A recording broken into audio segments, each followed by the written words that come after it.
नमस्कार। आज हम बात करेंगे गीता के 10वें अध्याय के श्लोक क्रमांक 1, 2 एवं 3 के बारे में। श्री भगवान का ऐश्वर्य। श्री भगवानुवाच भूय एव महाबाहो शृणु मे परमं वचः यत्तेहं प्रीयमाणाय वक्ष्यामि हितकाम्यया। श्री भगवान ने कहा, हे महाबाहु अर्जुन, और आगे सुनो। चूँकि तुम मेरे प्रिय सखा हो, अतः मैं तुम्हारे लाभ के लिए ऐसा ज्ञान प्रदान करूँगा जो अभी तक मेरे द्वारा बताए गए ज्ञान से श्रेष्ठ होगा। तात्पर्य: पराशर मुनि ने भगवान शब्द की व्याख्या इस प्रकार की है, जो पूर्ण रूप से षड ऐश्वर्यों, संपूर्ण शक्ति, संपूर्ण यश, संपूर्ण धन, संपूर्ण ज्ञान, संपूर्ण सौंदर्य तथा संपूर्ण त्याग से युक्त है, वह भगवान है। जब कृष्ण इस धराधाम में थे तो उन्होंने 6 ऐश्वर्यों का प्रदर्शन किया था। फलतः पराशर जैसे मुनियों ने कृष्ण को भगवान रूप में स्वीकार किया है। अब अर्जुन को कृष्ण अपने ऐश्वर्यों तथा कार्य का और भी गुह्य ज्ञान प्रदान कर रहे हैं। इसके पूर्व 7वें अध्याय से प्रारंभ करके वे अपनी शक्तियों तथा उनके कार्य करने के विषय में बता चुके हैं। अब इस अध्याय में वे अपने ऐश्वर्यों का वर्णन कर रहे हैं। पिछले अध्याय में उन्होंने दृढ़ विश्वास के साथ भक्ति स्थापित करने में अपनी विभिन्न शक्तियों के योगदान की चर्चा स्पष्टतया की है। इस अध्याय में पुनः वे अर्जुन को अपनी सृष्टियों तथा विभिन्न ऐश्वर्यों के विषय में बता रहे हैं। ज्यों-ज्यों भगवान के विषय में कोई सुनता है, त्यों-त्यों वह भक्ति में रमता जाता है।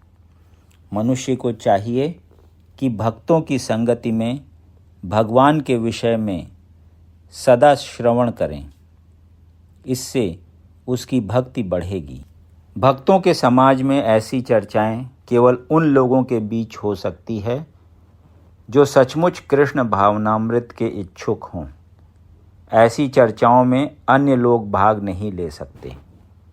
भगवान अर्जुन से स्पष्ट शब्दों में कहते हैं कि चूँकि तुम मुझे अत्यंत प्रिय हो, अतः तुम्हारे लाभ के लिए ऐसी बातें कह रहा हूँ।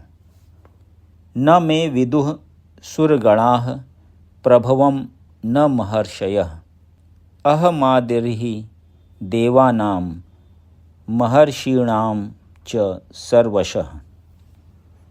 न तो देवतागण मेरी उत्पत्ति या ऐश्वर्य को जानते हैं और न महर्षिगण ही जानते हैं, क्योंकि मैं सभी प्रकार से देवताओं और महर्षियों का भी कारण स्वरूप हूँ।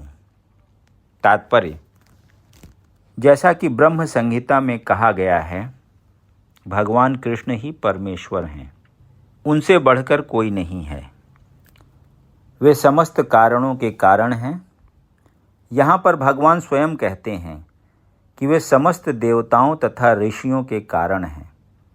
देवता तथा महर्षि तक कृष्ण को नहीं समझ पाते। जब वे उनके नाम तथा उनके व्यक्तित्व को नहीं समझ पाते तो इस क्षुद्र लोक के तथाकथित विद्वानों के विषय में क्या कहा जा सकता है।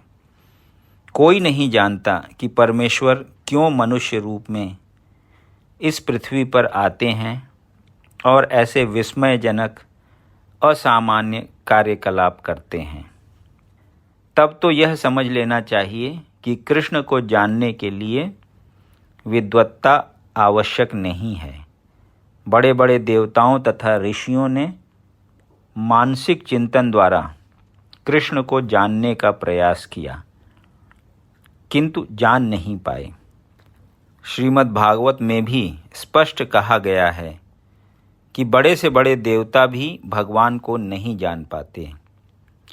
जहाँ तक उनकी अपूर्ण इंद्रियां पहुँच पाती हैं वहीं तक वे सोच पाते हैं और निर्विशेषवाद के ऐसे विपरीत निष्कर्ष को प्राप्त होते हैं जो प्रकृति के तीनों गुणों द्वारा व्यक्त नहीं होता, या कि वे मनः चिंतन द्वारा कुछ कल्पना करते हैं।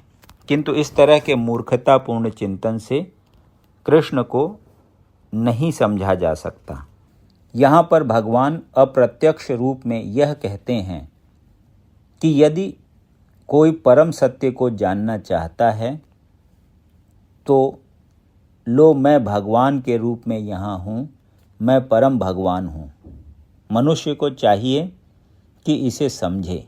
यद्यपि अचिंत्य भगवान को साक्षात रूप में कोई नहीं जान सकता, तो भी वे विद्यमान रहते हैं। वास्तव में हम सच्चिदानंद रूप कृष्ण को तभी समझ सकते हैं जब भगवत गीता तथा श्रीमद् भागवत के उन वचनों को पढ़ें जो भगवान की अपरा शक्ति में हैं। उन्हें ईश्वर की अनुभूति किसी शासन करने वाली शक्ति या निर्विशेष ब्रह्म रूप में होती है, किंतु भगवान को जानने के लिए दिव्य स्थिति में होना आवश्यक है।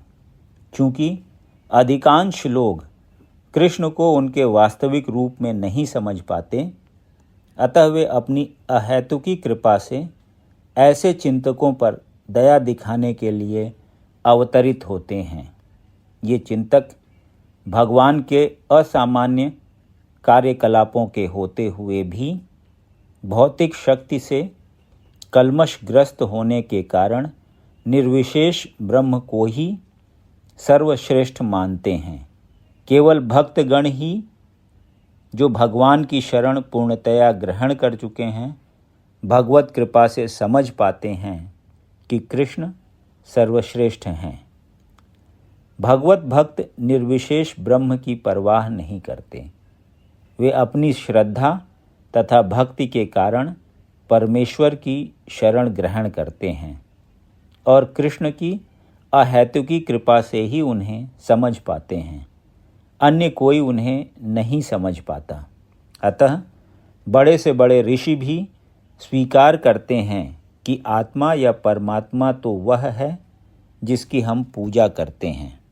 यो माम जमनादिम च वेत्ति लोक महेश्वरम असम्मूढ़ः स मर्त्येषु सर्व पापैः प्रमुच्यते। जो मुझे अजन्मा अनादि समस्त लोकों के स्वामी के रूप में जानता है, मनुष्यों में केवल वही मोह रहित और समस्त पापों से मुक्त होता है। तात्पर्य, जैसा कि 7वें अध्याय में 7.3 में कहा गया है, मनुष्याणाम सहस्रेषु कश्चिद्यतति सिद्धये। जो लोग आत्म साक्षात्कार के पद तक उठने के लिए प्रयत्नशील होते हैं, वे सामान्य व्यक्ति नहीं हैं। वे उन करोड़ों सामान्य व्यक्तियों से श्रेष्ठ हैं जिन्हें आत्म साक्षात्कार का ज्ञान नहीं होता। किंतु जो वास्तव में अपनी आध्यात्मिक स्थिति को समझने के लिए प्रयत्नशील होते हैं, उनमें से श्रेष्ठ वही है जो यह जान लेता है कि कृष्ण ही भगवान प्रत्येक वस्तु के स्वामी तथा अजन्मा हैं। वही सबसे अधिक सफल अध्यात्म ज्ञानी है। जब वह कृष्ण की परम स्थिति को पूरी तरह समझ लेता है, उसी दशा में वह समस्त पाप कर्मों से मुक्त हो पाता है। यहाँ पर भगवान को अज अर्थात अजन्मा कहा गया है, किंतु वे द्वितीय अध्याय में वर्णित उन जीवों से भिन्न हैं जिन्हें अज कहा गया है। भगवान जीवों से भिन्न हैं क्योंकि जीव भौतिक आसक्तिवश जन्म लेते तथा मरते रहते हैं। बद्ध जीव अपना शरीर बदलते रहते हैं, किंतु भगवान का शरीर परिवर्तनशील नहीं होता। यहाँ तक कि जब वे इस लोक में आते हैं तो भी वे उसी अजन्मा रूप में आते हैं। इसीलिए चौथे अध्याय में कहा गया है कि भगवान अपनी अंतरंगा शक्ति के कारण अपराशक्ति माया के अधीन नहीं हैं, अपितु पराशक्ति में रहते हैं। इस श्लोक के वेत्ति लोक महेश्वरम शब्दों से सूचित होता है कि मनुष्य को यह जानना चाहिए कि भगवान कृष्ण ब्रह्मांड के सभी लोकों के परम स्वामी हैं। वे सृष्टि के पूर्व थे और अपनी सृष्टि से भिन्न हैं। सारे देवता इसी भौतिक जगत में उत्पन्न हुए, किंतु कृष्ण अजन्मा हैं। फलतः वे ब्रह्मा तथा शिव जी जैसे बड़े बड़े देवताओं से भी भिन्न हैं, और चूंकि वे ब्रह्मा, शिव तथा अन्य समस्त देवताओं के सृष्टा हैं, अतः वे समस्त लोकों के परम पुरुष हैं। अतएव श्री कृष्ण उस हर वस्तु से भिन्न हैं जिसकी सृष्टि हुई है, और जो उन्हें इस रूप में जान लेता है वह तुरंत ही सारे पाप कर्मों से मुक्त हो जाता है।